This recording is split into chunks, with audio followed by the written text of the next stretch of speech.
বন্ধুরা, আজকে আমি তোমাদেরকে একটা ধাঁধা ধরবো। ধাঁধাটি হচ্ছে, গরমেও ঠান্ডা থাকে, শীতেও ঠান্ডা থাকে। তুমি যদি একজন বুদ্ধিমান হয়ে থাকো তো কমেন্ট করে জানিয়ে দাও। আর এই ধাঁধার উত্তরটি তোমার কাছে যদি না থাকে তো সাবস্ক্রাইব করো, 30 সেকেন্ড গেম ভিডিওটি দেখতে থাকো। আশা করি ধাঁধার উত্তরটি পেয়ে যাবে।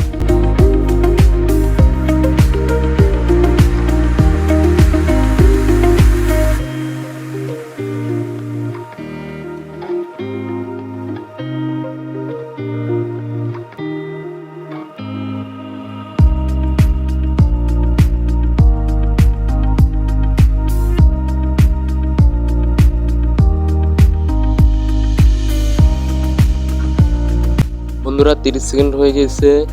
ধাঁধাটির উত্তর হবে বরফ। বরফ গরমেও ঠান্ডা থাকে, শীতেও ঠান্ডা থাকে। আশা করি ধাঁধাটির উত্তর পেয়ে গিয়েছো।